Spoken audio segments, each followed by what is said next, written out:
Right ఇక breaking చూస్తున్నాం. ధరణిలోని అపరిష్కృత దరఖాస్తులకు మోక్షం కల్పించేందుకు ప్రభుత్వం ప్రత్యేక కార్యాచరణ చేపట్టింది.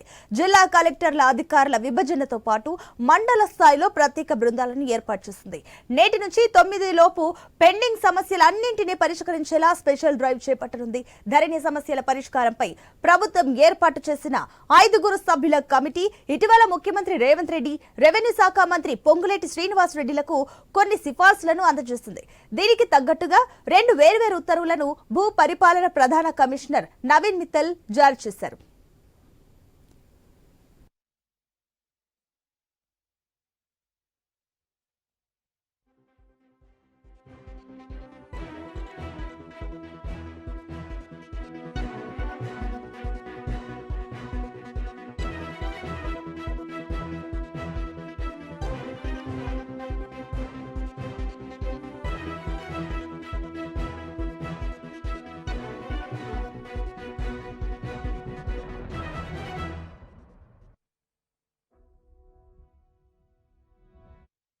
అన్ని స్థాయిల్లో విచారణలు, దస్త్రాలు పరిశీలన చేపట్టాలని, వాటి వివరాలను కంప్యూటర్లలో నమోదు చేయాలని ఆదేశించారు సీసీఎల్ఏ. దరఖాస్తులను తిరస్కరిస్తే అందుకు కారణాలను భూ యజమానులకు తెలియజేయాలని స్పష్టం చేశారు. ధరణి సమస్యల పరిష్కారానికి తహసీల్దార్ కార్యాలయాల పరిధిలోని తహసీల్దార్లు, డిప్యూటీ తహసీల్దార్లు, రెవెన్యూ ఇన్స్పెక్టర్ల నేతృత్వంలో 2 లేదా 3 బృందాలను ప్రభుత్వం ఏర్పాటు చేయనుంది.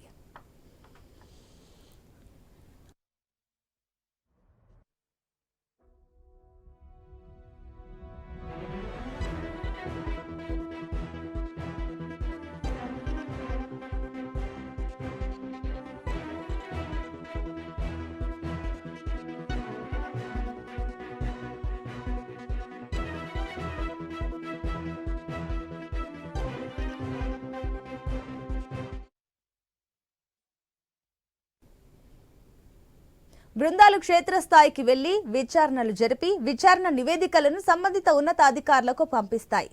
పారాలీగల్, కమ్యూనిటీ సర్వేయర్లు, డిఆర్డీఏ, వ్యవసాయ శాఖ విస్తరణ అధికారులు, పంచాయతీల కార్యదర్శులను ఈ బృందాల్లో ఉంటారు.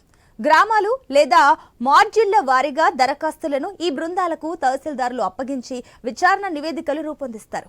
వాటిని సంబంధిత ఉన్నత అధికారులకు పంపుతారు.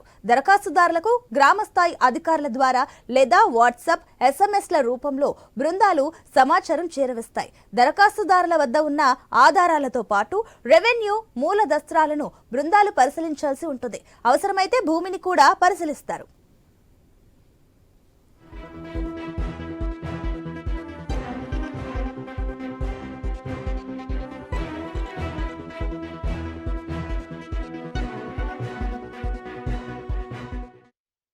ప్రతి దరఖాస్తుపై విచారణ నిర్వహించి పరిష్కారం లేదా తిరస్కరణలలో ఏదో ఒకటి నమోదు చేస్తారు. ఈ నెల 9 నాటికి ప్రతి దరఖాస్తును పరిష్కరించేలా కలెక్టర్లు చర్యలు చేపట్టాల్సి ఉంటుంది.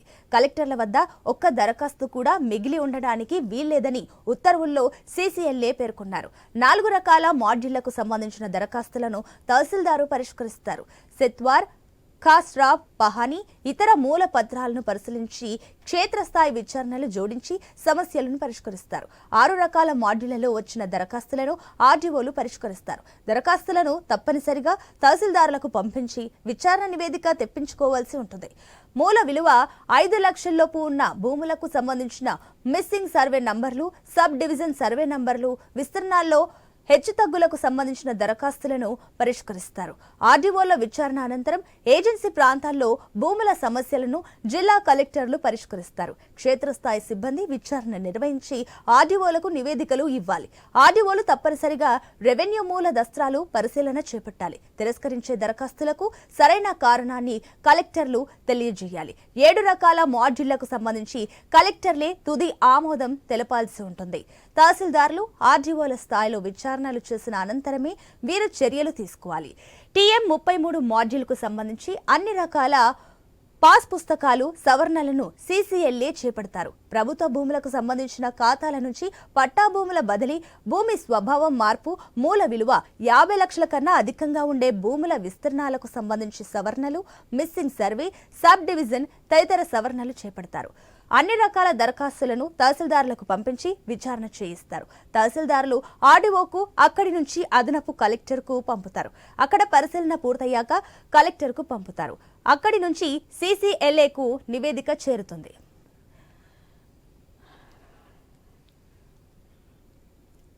రైట్, ఇదే అంశానికి సంబంధించి మరిన్ని డీటెయిల్స్ మా ప్రతినిధి సునీల్ అందిస్తారు. ఎస్ సునీల్. గత కొంతకాలంగా రైతులు ఇబ్బందులు ఎదుర్కొంటున్నటువంటి ఇబ్బందులపై ప్రభుత్వం దృష్టి సారించింది. తమ భూములకు సంబంధించి ధరణిలో దరఖాస్తులు చేసినప్పటికీ ఇంకా పెండింగ్ లోనే ఉంటున్నాయని చెప్పేసి రైతులు ఆవేదన వ్యక్తం చేస్తున్న సందర్భంలో ప్రభుత్వం దిశగా పరిష్కారం దిశగా చర్యలైతే చేపట్టింది. ధరణిలో సమూల మార్పులకు సంబంధించి ఒక కమిటీని కూడా వేసింది. ఆ కమిటీ ఇచ్చిన నివేదిక మేరకు సీఎం అధికారులతో సమావేశమయ్యారు. ఆ సమావేశం తర్వాత కొన్ని సమస్యల పరిష్కారానికి అయితే CCLAకు సూచనలు చేశారు. CCLA ఆధ్వర్యంలో నిన్న జిల్లా కలెక్టర్లు ఉన్నతాధికారులతో వీడియో కాన్ఫరెన్స్ నిర్వహించారు. ఈ రోజు నుంచి 9వ తేదీ వరకు ప్రత్యేక డ్రైవ్ అయితే ఏర్పాటు చేస్తుంది. మండల స్థాయిలో అన్ని తహసీల్దార్ కార్యాలయాల్లో అధికారులు అందుబాటులో ఉండి సమస్యల పరిష్కారానికి సంబంధించి వాళ్ళు కృషి చేస్తారు. తహసీల్దార్ స్థాయిలో పరిష్కరించాల్సినటువంటి సమస్యలకు రైతులకు అక్కడే వాళ్ళకు దానికి సంబంధించి సమస్యలను అయితే పరిష్కరిస్తారు. ఇక దరఖాస్తులకు సంబంధించి ఆర్డీఓ, తహసీల్దార్, అదేవిధంగా కలెక్టర్ స్థాయిలో ఎవరి స్థాయిలో పరిష్కరించాల్సినటువంటి సమస్యలను అన్నిటినీ ఇటు ధరణి కమిటీ ఒక నివేదిక ఇచ్చింది. ఆ మేరకు CCLA మార్గదర్శకాలు కూడా రూపొందించింది. ఆ మార్గదర్శకాల మేరకు ఈ రోజు నుంచి అన్ని మండలాల్లో ప్రత్యేక డ్రైవ్లు అయితే ఏర్పాటు చేస్తున్నారు. అధికారులందరూ కూడా ఈ 9 రోజుల పాటు ధరణిలో ఉన్నటువంటి సమస్యల పరిష్కారం కోసం అయితే వాళ్ళు కృషి చేస్తారని చెప్పేసి చెప్పుకోవచ్చు. ఇక ముఖ్యంగా ధరణిని అడ్డం పెట్టుకుని గత ప్రభుత్వ హయాంలో అడ్డగోలుగా వ్యవహరించారని చెప్పేసి కూడా మంత్రి పొంగులేటి శ్రీనివాస్ రెడ్డి నిన్న ఒక ప్రకటన కూడా విడుదల చేశారు. వాటన్నిటిని కరెక్షన్ చేసేందుకే తాము రాబోయే రోజుల్లో ధరణిని పూర్తి స్థాయిలో అంటే ఎటువంటి రైతులకు న్యాయం చేసే విధంగా కావచ్చు, ఎటువంటి లోటుపాట్లు లేకుండా ఉండేందుకే తాము ప్రయత్నం చేస్తున్నామని చెప్పేసి కూడా ఆయన చెప్తున్నారు. ఆధార్ నెంబర్ మిస్ మ్యాచ్, అదేవిధంగా రైతుల పేర్లు తప్పుగా ప్రచురించడం, అప్లికేషన్ లో ఫోటో ఇప్పటి వరకు ఆగిపోయినటువంటి దరఖాస్తులు ఫోటో సంబంధించి అంటే ఒకరి ఫోటో బదులు ఇంకొకరి ఫోటో పడడం, వీటన్నిటికి సంబంధించి సత్వరమే పరిష్కారం చేయాలని చెప్పేసి కూడా ప్రభుత్వం అయితే సూచించింది. ఇక అసైన్ ల్యాండ్ల సమస్యలు కూడా పరిష్కరించే విధంగా చర్యలు తీసుకుంటున్నారు. పాస్బుక్ కరెక్షన్, పాస్బుక్ లో నేమ్స్ మిస్సింగ్ కావచ్చు, అదేవిధంగా సర్వే నెంబర్ల మిస్సింగ్, టోటల్ గా వీటన్నిటికి సంబంధించి ఈ 9 రోజుల పాటు ప్రత్యేక డ్రైవ్ లో పరిష్కారం అయితే చేయబోతున్నారు. కోర్టులో పరిధిలో ఉన్నటువంటి అంశాలకు సంబంధించి మరికొంత సమయం పట్టే అవకాశం అయితే ఉంది. ఎన్నికల అంటే పార్లమెంట్ ఎన్నికల లోపే ధరణికి సంబంధించి ఒక క్లారిటీ ఇవ్వాలి అని చెప్పేసి ప్రభుత్వం భావిస్తుంది. ఇప్పటికే చాలా మంది రైతులు గత 6 నెలలుగా ధరణిలో దరఖాస్తులు చేసినప్పటికీ తమ సమస్య పరిష్కారం కాకపోవడంతో వాళ్ళు ఇటు రెవెన్యూ కార్యాలయాల చుట్టూ తిరుగుతున్నారు. వాటన్నిటికీ పోలీస్ స్టాప్ పెట్టే విధంగానే ఈ రోజు నుంచి స్పెషల్ డ్రైవ్ అయితే ప్రభుత్వం ఏర్పాటు చేసింది. Right Sunil, thank you.